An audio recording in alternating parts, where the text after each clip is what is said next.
हर एक वो चीज जो परमेश्वर की वाणी को सुनने में रुकावट उत्पन्न कर दे, catch fire, catch fire, catch fire. Thank you Lord.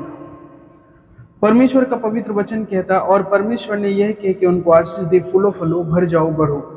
चोर किसी और काम के लिए नहीं, परंतु केवल चोरी करने, घात करने और नष्ट करने आता है।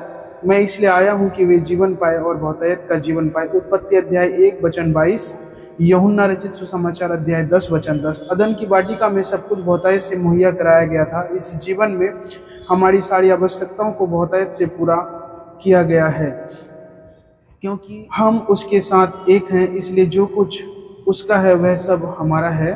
किसी भली वस्तु की हमको कमी न होगी।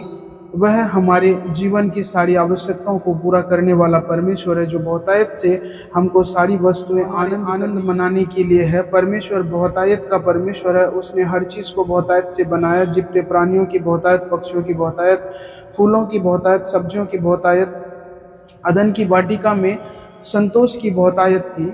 उस वाटिका का हर एक फल देखने में और खाने में अच्छा था। परमेश्वर हमारी आंखों की परवाह करता है कि वे अच्छी चीज़ें देखें, और जीभ की भी कि वे अच्छी वस्तुएं, स्वादिष्ट वस्तुएं खाएं।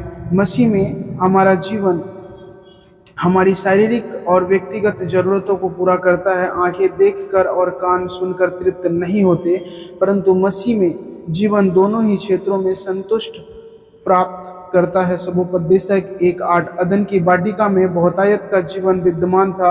वाटिका के मध्य में जीवन का वृक्ष लगा हुआ था। यह उस बहुतायत की जीवन का प्रतीक है जो मसीह हमको प्रदान करता है। आमीन। अदन में परमेश्वर की उपस्थिति की बहुतायत थी। पूरा बगीचा परमेश्वर की उपस्थिति से भरा हुआ था। पहले आदम ने उस महिमित परमेश्वर की उपस्थिति में लगातार समय बिताया। प्रतिदिन परमेश्वर उससे आकर मिला करता था और वह परमेश्वर की आवाज़ सुन पाता था। मसीह को स्वीकार करने के बाद सारी बातें पुण्य प्राप्त हो जाती है।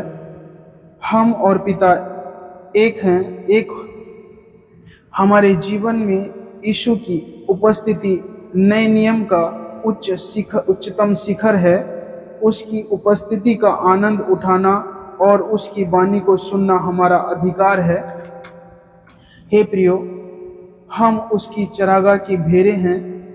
हमको किसी बात की घटी न होगी। हर एक भली वस्तु और उत्तम वरदान स्वर्ग से आता है, और हम इस समय मसीह में उसी स्थान पर बैठे हुए हैं। परमेश्वर हमारा आदर हृदय वाला पिता है। वह अपनी बहुतायत के अनुसार हमारी सारी ज़रूरतों को पूरा करता। अपनी बहुतायत में से हमारा पिता राजा है, इसलिए राजा की संतान के समान अपना जीवन व्यतीत करें।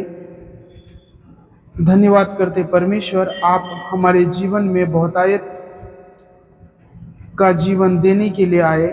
प्रभु जी, जो कुछ आपका है वह हमारा है। परमेश्वर, आप हमारे मुंह को हर भली वस्तु से तृप्त करते हैं, जिससे हमारी जवानी उकाब के समान नई हो जाती है। हमारे आपके कारण ही हमारा अस्तित्व है। हम जीवित और प्रगतिशील हैं, क्योंकि हम मसीह में हैं। आमीन, आमीन, आमीन।